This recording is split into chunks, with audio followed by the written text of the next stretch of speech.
Good morning all of you. आज मैं जनता से न्याय के लिए आगे आने का आह्वान करता हूँ। न्याय व्यवस्था, कानून व्यवस्था देश में जगह जगह सिपाहियों की या सुरक्षा कर्मियों की उपस्थिति नहीं है।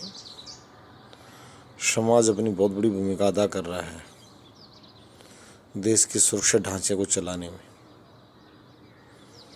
आज हम लोगों को न्याय व्यवस्था में भी आगे आना पड़ेगा।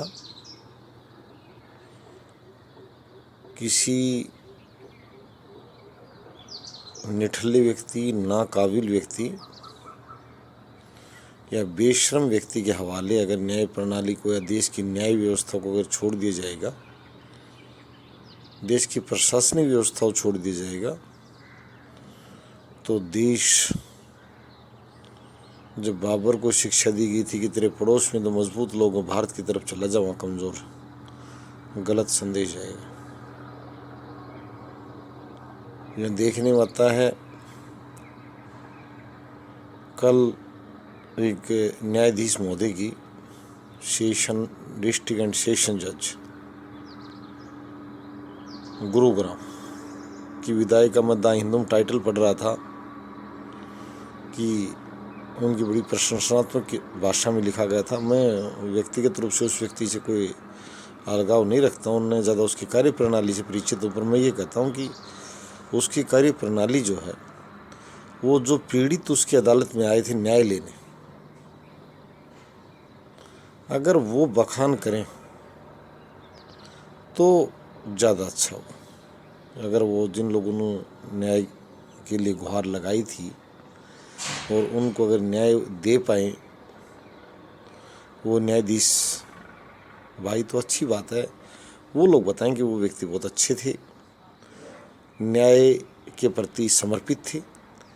ये विदाई समारोह में जलेबियाँ उछालना और उनको खाकर और मिट्ठू द्वारा गीत गाना कोई किसी का खास महत्व नहीं रखता। कल दिल्ली में जो सरकार है वो कहते हैं कि हमने आरटीआई पर कार्य किया है, एक्ट को लागू करवाया, परंतु जब मनीष सिसोदिया का कार्यालय देखा जाए तो स्वयं गद्दार कार्यालय।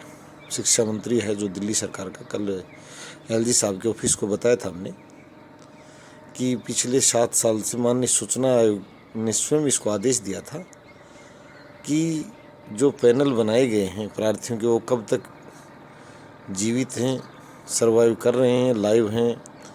और ये भी बहुत बड़ी बात है, दिल्ली यूनिवर्सिटी के पैनल जो वो लंबे समय तक अपने आप ही चल रहे हैं और लोग उनके नीचे आते हैं जुड़ने वाले, और वो उसके बारे में नहीं बता पा रहे हैं। तो बड़ी ये बातें सामने हम दूर से सुन ले वो ऐसा वैसा नहीं।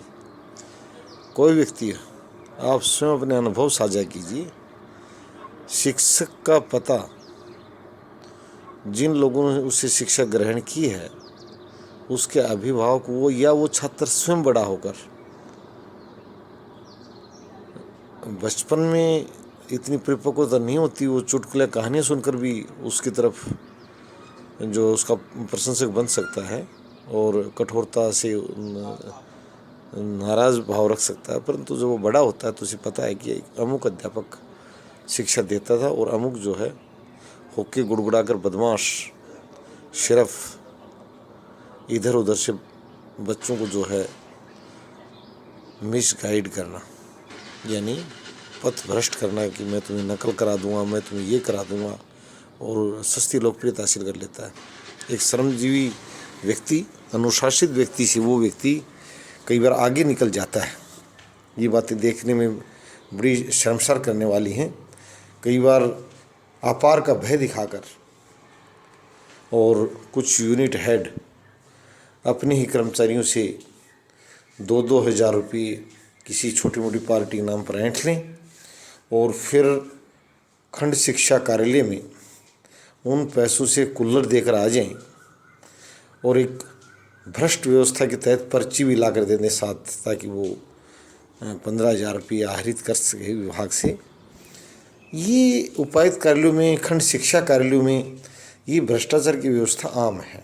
मैंने पहले कहा था, यदि कोई हमें झूठ पकड़ने की मशीन अगर नार्को टेस्ट अलाउड करे तो हम हमारी बात पर खरे उतरे हैं और चोरों का एक बड़ा बाड़ा बना देंगे, कुत्ता साला की तरह। भीड़ है यहाँ चोरों की, लात मार मार के जब अंदर बाड़ोगे तो मैं कह रहा हूँ गिनती में नहीं आएंगे। ये 1 नंबर चोर, ये 2 नंबर, ये 10 नंबर, ये 20 नंबरी, 50 नंबरी, 100 नंबरी, बहुत बड़ी भीड़ है। और अगर उस व्यक्ति से ही उस के बारे में टिप्पणी करवाई जाए तो निश्चित रूप से उसको श्रेष्ठ व्यक्ति लिखेगा वो। तो ये कोई मानने का नहीं है किसी एक गद्दार कलम से या किसी पार्टी मिठाई खाने से और लोग उसकी तारीफ करने की यानी महिमा मंडन करने। नहीं, मैं उसी बात पर ला रहा हूँ कि हमारी यहाँ व्यवस्था जी बहुत खोखली है। खोखली में किस अर्थ में कहता हूँ कि सही बात को उठाने पर भी, और यहाँ जो मुख्यमंत्री कार्यालय हैं देश के, उनके द्वारा पहल न करना, ये सिर्फ जो शिकायती पोर्टल चला देना, ये सिर्फ कर्मचारियों को दबाने के पोर्टल और कुछ नहीं है। आज मैं आपको ये बताऊं ताकि जनता की तरफ से उसके विरुद्ध शिकायत आई और वो जाल में घुटनों नीचे आ जाए। ढेर सारी बातें हैं, रोडों पर देख लो, व्यवस्था में देख लो, सरकारी खरीद में देख लो। तो इसके लिए हमें आगे आना पड़ेगा, इस व्यवस्था को तोड़ना पड़ेगा। मैं कल भी बता रहा था बात की, भाई प्रधानमंत्री कार्यालय को बताया गया तो उन्होंने कहा कि भाई अब लिखित में तो हमने दे दिया। आगे उन्होंने जांच भेज दी शिकायत की और अगले दिन कह दिया डिस्पोज ऑफ। एक लंबे समय बाद तो मैं यही प्रधानमंत्री कार्यालय को भी बता रहा था, सर या तो मेरी शिकायत झूठी थी या वो उसमें झूठ बोल रहा है, दोनों व्यक्ति निर्दोष नहीं हो सकते। इस बात को डिस्पोज ऑफ तक नहीं रोका जाए, इस बात की तह पर पहुंचा जाए, वो नहीं पहुंचा फिर कार्यालय फ़ायदा नहीं हुआ कि मैं शिकायत करता गलत था या जो सामने का जिस पक्ष की शिकायत की गई थी वो गलत है। तो ये बातें हमें मैं बुद्धिजीवी वर्ग से विशेष रूप से आह्वान करता हूँ कि अभी व्यवस्था खोखली है, सुनने वाला कोई नहीं है, कार्यालयों में फ़ोन नहीं उठाए जाते। अगर कोई एक आधा भला आदमी उठा भी ले, शरीफ आदमी, तो उलझ जाता वो। फिर ऐसे नंबर दिए जाते हैं ताकि वो डेड फ़ोन के नंबर की वो सर वहाँ बात कर लो। कहाँ बात कर रहे हैं, कौन लोग लाइन पर हैं? ये जनता से दूरी बना रहे हैं। मेरा मुख्य भाव यही है, जनता से दूरी बना रहे हैं, जनता के नज़दीक आएँ। मैं विशेष रूप से यहाँ इस टॉपिक से कहना चाहूँगा, जनप्रतिनिधि और जो सक्षम अफसर हैं यानी कार्यपालिका, जो विधायिका, न्यायपालिका, तीनों, वो थोड़े हमारे नज़दीक तो आएँ। वो रेडियो के माध्यम से हम कहते हैं कि भाई सेशन के कार्यालय में फ़ोन किया कि सर आपकी यहाँ एक एडीजी कार्यरत है और वो ज़्यादा फाइल पर सब कुछ डॉक्यूमेंट होते हुए उसने एक केस को डिस्पोज ऑफ किया, वो दोषी व्यक्ति है। तो वो घुमा फिरा के बचना चाहते हैं, वो सामने नहीं आना चाहते। एक व्यक्ति अगर किसी जज पर इस तरह के आरोप लगा रहा है तो या तो वो सत्य है तो निश्चित रूप से जज पर कार्रवाई की जाए, या अगर उसकी छवि खराब कर रहा है एक पागल और बेवकूफ़ और बदमाश व्यक्ति तो उस पर भी कार्रवाई की जानी चाहिए। परंतु यहाँ ऐसा नहीं होता है। वो लोग टकराव से बचने के लिए उसको एक बार चादर डालना चाहते हैं उस अपराध पर। तो मैं यहाँ आज ये कहूँगा कि अपराध पर चादर न डालें, और जो कर्मठ व्यक्ति हैं, मेरा आज ये भी कहना है सभी से, उन लोगों की अच्छी तारीफ की जाए। ये विकसित समाज का भाग होता है।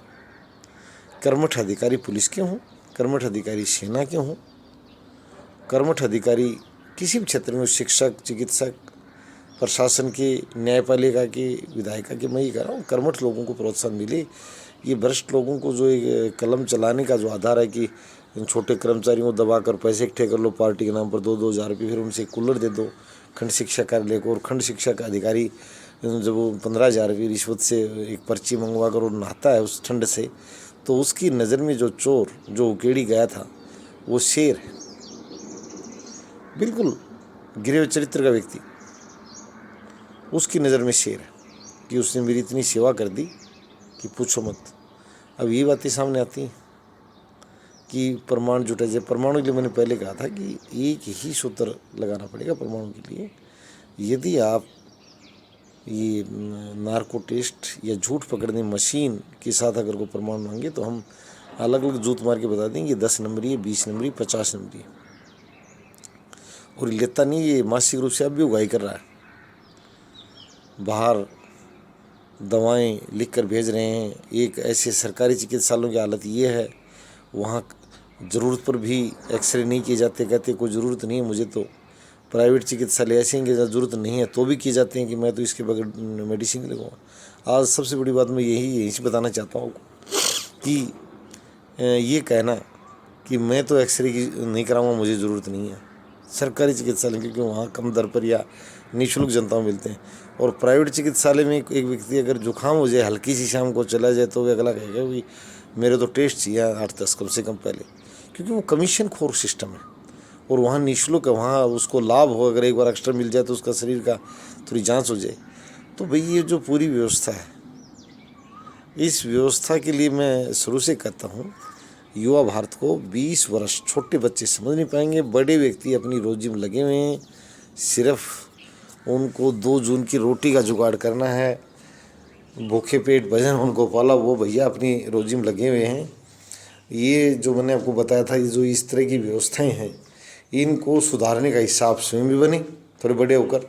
आप जब सामने आएंगे, मैंने पहले कहा था, अच्छे शासक और प्रशासक तैयार करना सिर्फ किसी गंद की आलोचना करने से हासिल नहीं होता। मैं सिर्फ आपसे साझा इसलिए कर रहा हूँ कि आपको जब अवसर मिले, आप अच्छा चिकित्सक बने, अच्छे शिक्षक बने, अच्छे न्यायाधीश बने, और अच्छे, मैंने पहले कहा था, प्रशासक बने, उपमंडल अधिकारी, नागरिक जब आप बने, तो इन चोरों की तरह नहीं जो सिर्फ ओवरलोडिंग के डंपरों की उगाही करते रहे। आप ऐसे अच्छे अधिकारी बने जो फील्ड में जाएं और जनता के चिकित्सक और चिकित्सालय और विद्यालय और दूसरे जो प्रतिष्ठान जो आपके अधीन आते हैं, आप उन सब में विजिट करें। आप मॉनिटरिंग अफसर हैं, आप कम्पिटेंट अफसर हैं, और एक अच्छे अधिकारी का दायित्व मैं आज उपमंडल अधिकारी, नागरिक और उपायुक्तों से विशेष रूप से आह्वान करता हूं कि वो फील्ड में निकलें। हमारे यहाँ व्यवस्था के जो नागरिक सेवाओं का जो बदहाली का सबसे प्रमुख कारण एसडीएम और डीसी द्वारा अपने कर्तव्य से विमुख होना रहा है। उनका पता ही नहीं होता लोगों को कि यहाँ कौन पोस्टेड है और वो व्यक्ति के फील्ड में गया भी है या नहीं। सिर्फ अपने ऑफिस में बैठकर और बातें हाँकना। उन लोगों को निश्चित रूप से फील्ड में जाना चाहिए, जांच करनी चाहिए। और मैं ये भी नहीं कह रहा हूँ कि लोगों पर टूट पड़े, नहीं, इससे लोगों का मनोबल बढ़ेगा और लोग स्वयं सजग भी होंगे। कर्मचारी और जो छोटे दर्जे के अधिकारी हैं, सुपरवाइजर रैंक के, जिनको अधिकारी बोल देते हैं, बाकी अगर देखा जाए तो सब डिवीजन एक सही वास्तविक ऑफिसर तो उपमंडल अधिकारी नागरिक ही है। तहसील सेवाओं को, थाने का, अब कई बार ये देखने में आता है कि स्वयं देखा गया है कि एसडीएम साहब जा रहे हैं और जाम लगा हुआ है, तितर बितर वाहन खड़े हैं और पब्लिक परेशान है, तो वो अपने आप अपनी मस्ती में जा रहा है, उचित नहीं है। उसको नीचे उतर कर और पुलिस को इतना आदेश देना चाहिए, भाई लोगों को जाने का रास्ता तो बनवाओ। लोग आपस में उलझ रहे हैं, वो अच्छा नहीं है। तो ये लोग अपनी मॉनिटरिंग बढ़ाएं, और जो ये डरा है इसको नज़दीक जाकर सभी सुधारने के लिए खड़े हों। और तारीफ जलेबीबाज, वो कहते थे ना कि बादशाहों को कई लोग जीजा कहते थे और मैं मेरे जीजा के गीत गाऊंगा। तो ये जो इस तरह के शाला जीजा वाला जो इनका गेम है चोरों का, इनकी प्रशंसा नहीं चाहिए हमें ज़मीन की तरफ से, ज़मीनी लोगों की तरफ से आवाज़ चाहिए कि अमुक कर्मचारी अच्छा है, अमुक अधिकारी अच्छा है, अमुक नेता अच्छा है, और लोगों को अच्छी सेवाएं दें। मैं यहाँ टॉपिक यही लेकर आया हूँ, अच्छी सेवाएं दें। ये बेकार का मुँह में मिठू बनना है नहीं कि ये जलेबी बांट कर और इधर उधर के पैसे बटोर कर कोई सरकारी खरीद में और किस्म करके इस टाइप से रखते हैं इनके जो रीडर लोग। तो ये व्यवस्था बंद हो, और एक कार्यालय में फ़ोन अधिकारी स्वयं अटेंड करें। अपने जो ये छोटे दर्जे के जो असिस्टेंट हैं बेचारे, इनके साथ चौचले ना करें। वो सबसे कटघरे में खड़े हैं। अगर वो अगले को लाइन दें तो वो सहमत नहीं है, नहीं दें तो जनता सहमत नहीं है। तो मैं ये भी कहूँगा कि मैंने पहले कहा था, श्रमिक माने, श्रमिक हमारे चैनल की भाषा में जो अर्थशास्त्र की जो भाषा है उसमें जो श्रम के बल पर अपना पेट पालता है वो श्रमिक, चाहे वो मुख्य सचिव हो या किसी भी दर्जे का अधिकारी हो।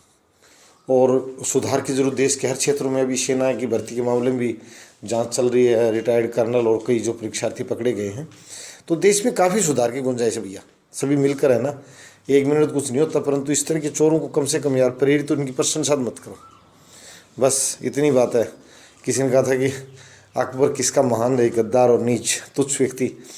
तो वो बात है कि ये जलेबीबाजों की जो कलमी है ना, एक बार चैनल का ये भी प्रयास है और शिक्षित बच्चों से कहना चाहते हैं कि इससे अच्छे सामने आएंगे।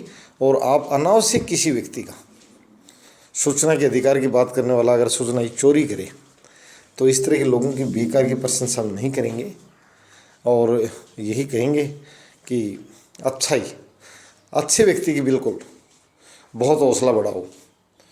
उन लोगों को सम्मान मिलना चाहिए, उनको समाज भी उनका जो है मनोबल बढ़ाए, हर जगह उनको तवज्जो दे, ये भी होना चाहिए।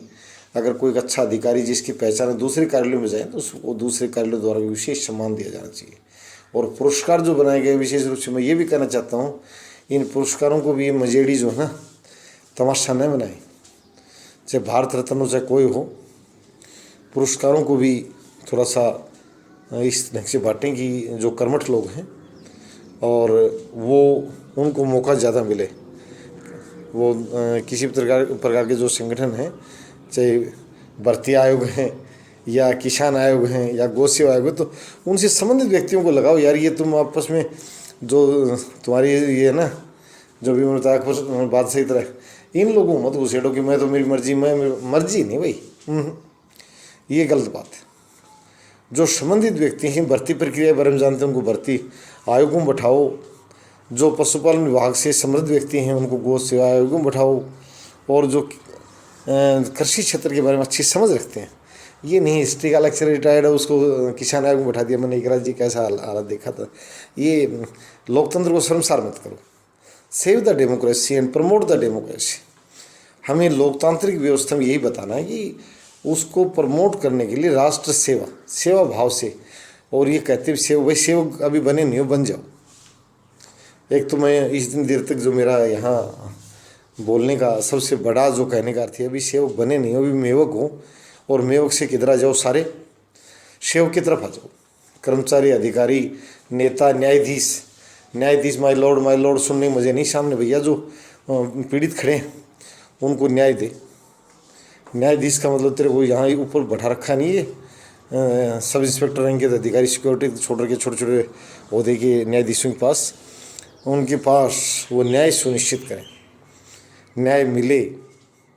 और पुलिस प्रणाली भी व्यवस्था को चुस्त दुरुस्त करे। सिर्फ चौकों पर ये प्रदूषण की पर्ची दिखा दे, यहाँ तक नहीं। जो लहलाई गाड़ियाँ चल रही हैं लोगों की जीवन को सुरक्षा खतरे में डाल रहे हैं, सड़क पर जो आवारागर्दी है और प्रकार के 20 तरह की जो बातें हैं, वो भी सुरक्षा सुनिश्चित करें। यानी इस तरह के लोगों पर भी अंकुश लगाएं जो दूसरों की ज़िंदगी से खेलने का प्रयास कर रहे हैं, खुद की नहीं। ये इस बात के प्रमाण ये समाज के सामने रखें। और ओवरऑल जो मैं कहना चाहता हूँ, समाज को जागृत करने के लिए भाषण पढ़ा और सुनाया गया है कि समाज जागे। और मैं पुरजोर प्रार्थना करता हूँ समाज और जनता से कि अच्छे लोगों का निश्चित रूप से मनोबल बढ़ाएं, प्रशंसा करें। परंतु इस तरह के जो पेशेवर लोग हैं जिनको कोई ज़्यादा उनकी अच्छाई से मतलब नहीं, सिर्फ अपनी मिठाई से मतलब है, उन लोगों की सुनकर किसी के कसीदे ना काटें। ये मेरी पुरजोर प्रार्थना समाज से। इससे अच्छाई तभी बढ़ेगी जब आप अच्छे लोगों का मनोबल बढ़ाओगे, अच्छे लोगों को पुरस्कार मिलेंगे।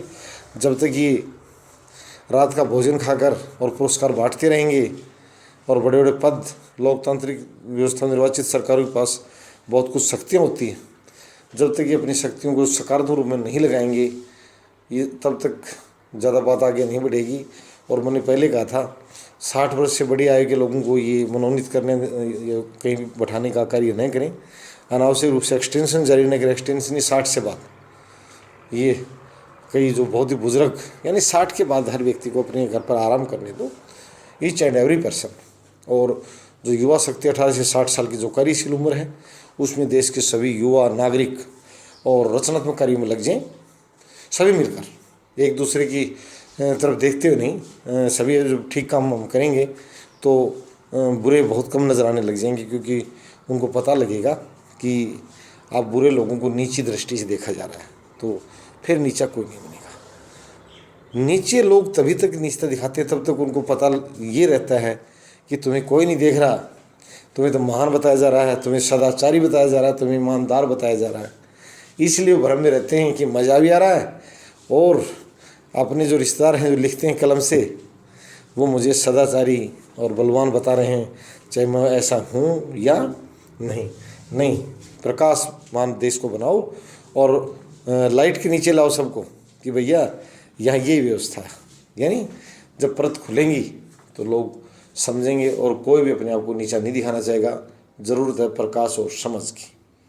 तो सभी व्यक्ति आगे पॉजिटिविटी से बढ़ें, और जो लोग अपने कर्तव्य के निर्वहन में कोताही बरत रहे हैं, प्लीज़ सभी थोड़े पॉजिटिव। मैं ये नहीं कर रहा हूँ एक दिन में ही 100% की टर्न लग जाएगी, परंतु थोड़ा थोड़ा सुधार दिखाएं। एक एवरेज से व्यक्ति तो बने, समय पर आकर समय के पर काम निपटाना, यानी मध्यम दर्जे के कर्मचारी तो बने, कर्मचारी अधिकारी। ये मैं मंडल अधिकारी नागरिकों से कहूँगा, भैया वो उनके अखबारों में मैंने आज तक जितने लोगों ने देखी सिर्फ फुटकर अधिकारियों की, वो नेता से उलझ पड़ा, वो ये पड़ा। नहीं, नेता से भी जनप्रतिनिधि अगर अच्छी बात रख रहा है तो उलझना क्या होता है, सुन। और यदि कोई बात असंवैधानिक बात अगर करवाना चाहता है तो बिल्कुल पब्लिक के सामने, तब भैया मुझसे गलत काम करवाता है, जनता उसको वहाँ देखना आप क्या करती है, उसको भगा देगी वहाँ से, किसका जनप्रतिनिधि। तो बेकार में ये सिर्फ अखबारों में यहाँ तक नहीं आई, वो उलझें किससे, वो उलझें ऐसे लापरवाह अधिकारियों से उलझें जो जनता को सेवा नहीं दे पा रहे हैं। चिकित्सालय में जाएँ, थाने में जाएँ, जहाँ हमारी पीड़ित महिलाएं हैं उनको केस रजिस्टर तक नहीं होता है, अगर होता भी है तो नामजदगी नहीं होती, नामजदगी होती है तो अपराधियों की गिरफ्तारी नहीं होती है। तो वो उपमंडल अधिकारी नागरिक और जो डीसी उपायुक्त जो दोनों हैं वो लग्जरी गाड़ियों में बैठे नहीं घूमे। मैं उन दोनों से विशेष रूप से मेरा सबसे बड़ा यही है, जुडिशियल सिस्टम और एडमिनिस्ट्रेटिव सिस्टम, कि वो दोनों वहाँ आएँ और उस व्यवस्था को सुधारने में जो है अपना योगदान दें और अपना चेहरा ये साबित करें कि हमें प्रशासन। धन्यवाद।